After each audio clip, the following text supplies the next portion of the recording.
Sir আজকে হ্যাঁ রাকিব, জি sir. আমরা তো এই যে সুন্দর কর্ণফুলীর সামনে সন্ধ্যায় মাগরিবের আজান হয়ে গেছে, কেমন জি স্যার। সবাই এখন প্রার্থনায়। তো আমরা এই যে কর্ণফুলী অসাধারণ একটা সুন্দর জায়গা না, তো এইটাকে আমরা অনেক অসুন্দর করে ফেলেছি। জি স্যার। কেন বলো তো?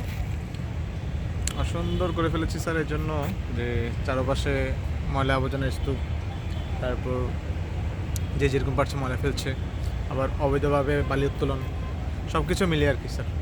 এখানে আসলে আমার মনে হয় আমরা ওই যে ডাক্তার, ইঞ্জিনিয়ার, ব্যারিস্টার, আইনজীবী এগুলো হওয়ার জন্য পড়ালেখা করি, জি স্যার। কিন্তু যেটা আমাদেরকে বাঁচিয়ে রাখে পরিবেশ, জি স্যার। সেটা নিয়ে আমার মনে হয় আমাদের কোনো মাথা ব্যথা নেই। মাথা ব্যথা নেই।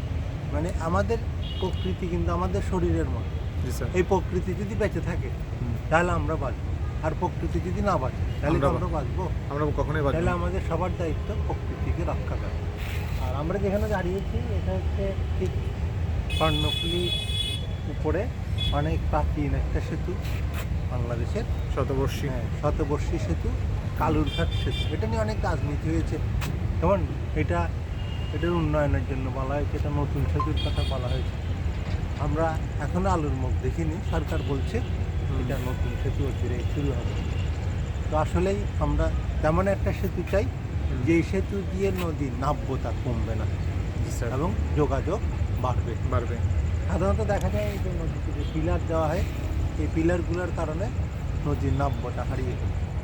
তো সেই দিকটা খেয়াল রাখতে আমরা বলবো পরিবেশ বান্ধব সেতু হোক, জি স্যার। এবং এই সেতু চট্টগ্রামের সাথে দক্ষিণ চট্টগ্রামে যে একটা সেতু বন্ধন তৈরি করবে, মেলবন্ধন তৈরি করবে, এটা সবার প্রতি আমাদের আহ্বান থাকবে যে এটা অচিরেই হোক, সংশ্লিষ্ট যারা করবে, এবং এটা আমাদের যে অর্থনৈতিক যে জি স্যার। অনেক বেশি অবদান রাখবে নাকি? জি স্যার, অবশ্যই। কীরকম অবদান রাখবে একটু বলো। আমাদের দেশের অর্থনৈতিক এই যে এই বলখালী উপজেলা, তারপর এই পটিয়া, এখানে দক্ষিণ চট্টগ্রামের যতগুলো জেলা আছে সবগুলোর সাথে মানে যোগাযোগ বৃদ্ধির ক্ষেত্রে, এবং এখানে একটা ইকোনমিক জোন হতে পারে।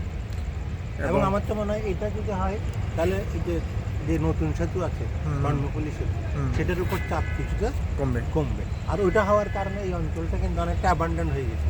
বাঁশখালীবাসীর দীর্ঘদিনের দাবি, বিশাল একটা ঐতিহ্যবাহী অঞ্চল। এই অঞ্চলটাকেও কি করা যাবে, আবার নদীর সাথে যে উপজেলা কানেক্ট থাকে সেই উপজেলা তো অনেক উন্নত হওয়ার কথা। কিন্তু আমাদের দুর্ভাগ্য হচ্ছে আমাদের সভ্যতা যখন শুরু হয়েছিল নদী ছিল আমাদের সামনে, আর সভ্যতা যখন এখন তুঙ্গে চলে গেছে তখন নদী চলে গেছে পিছনে।